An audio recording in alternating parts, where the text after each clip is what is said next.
அப்புறம் சரசு, நாளைக்கு புது வருஷம் பிறக்குது, என்ன பிளான் வச்சுருக்கீங்க? பிளானெல்லாம் ஒன்றும் இல்லைக்கா, என்ன கோயிலுக்கு தான் போகலான்னு இருக்கேன்.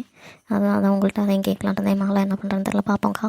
நான் மட்டும் என்னத்தை புதுசாக பண்ண போகிறேன்? உங்களை மாதிரி கோயிலுக்கு போயிட்டு அப்புறம் வீட்டில் வந்து சமைச்சு போட்டு அந்த நேரம் போயிடும் பார்த்துக்க. ஏன் மாலா இவ்வளோ சலிப்பாக சொல்கிறேன்? எதுவும் பிரச்சனையா? அட ஏங்கக்கா, நீங்கள் வேறு பிரச்சனை இல்லை, ஒன்றும் இல்லை.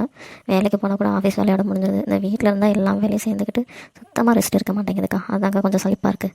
ஆசீலா உன்னே தாங்க ஆனால் நினச்சிட்டு இருந்தேன். நாங்கள் 3 பேரும் சும்மா இயற்கை என்ன பண்ண போகிறீங்கிறத பேசிகிட்டு இருந்தோம். சீலா, அப்படியாக்கா? சரிக்கா, நானும் அதான் உங்கள்கிட்ட கேட்கலான்னு வந்தேன். எல்லாம் என்ன பிளான் வச்சுருக்கீங்க? பிளான்லாம் ஒன்றும் இல்லை சீலா, சும்மா எல்லாருமே காலைல கோயிலுக்கு போகிறது தான் இப்போதைக்கு யோசிச்சுருக்கோம். நீ என்ன யோசிச்சு வச்சுருக்க? நான் மூளையெல்லாம் அப்படியே ஃப்ரெஷ்ஷாக தான் வச்சுருக்கேன், எதுவும் யோசிக்கல. நீங்கள் என்ன சொல்கிறீங்களோ அதுவே எனக்கு ஓகே தான், பார்த்துக்கோங்க. பரவாயில்லையே சீலா, விவரமாக தான் பேசுகிறேன். நான் எனக்கு சரசு விவரமாக பேசுகிறேன், உண்மையாக தானே சொல்கிறேன். அக்கா பார்த்தீங்களா, பிளானை சொல்லுங்க அப்படின்னு பார்த்தா ஆளுக்கு சண்டை போட்டுக்கிறாங்க. நீங்களே ஒரு முடிவு சொல்லுங்கக்கா. சரி சண்டை போடாதீங்க. வழக்கம் போல் காலைல எல்லோரும் கோயில் கிளம்பி போய் சாமியை கும்பிட்டு வருவோம். வருஷப்பிறப்பு இல்லையா? இந்த வருஷம் ஃபுல்லாக நல்ல உடல் நலத்தையும் நல்ல உடல் நலம் மனநலம் எல்லாத்தையும் சேர்த்து கொடுங்க கடவுளே. வேறு எந்த பிரச்சனையும் வந்துடக்கூடாது, எல்லாத்துக்கும் நல்ல மன தைரியத்தை கொடுங்க அப்படின்னு வேண்டிட்டு வருவோம். அதான் இப்போதைக்கு நான் சொல்கிறது. என்ன சொல்கிறீங்க? சூப்பர்க்கா, அதுக்கு தாங்க உங்களை மாதிரி ஒரு பட்டக்கம் வேணுங்கிறது.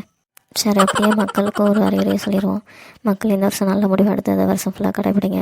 எல்லோரும் காலைல கடவுளுக்கு போய் கும்பிடுங்க. கோயிலாக இருக்கட்டும், சர்ச்சாக இருக்கட்டும், மசதியாக இருக்கட்டும், போய் கும்பிட்டு இந்த வருஷம் ஃபுல்லாக நல்லபடியாக போகணும். நல்ல உடல் நலத்தையும் மனநலத்தையும் வேண்டிக்கோங்க.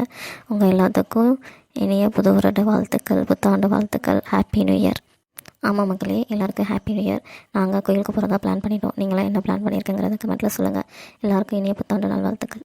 மக்களே, இந்த வீடியோ பிடிச்சிருந்தா சப்ஸ்கிரைப் பண்ணுங்கள், லைக் அண்ட் ஷேர் பண்ணுங்கள்.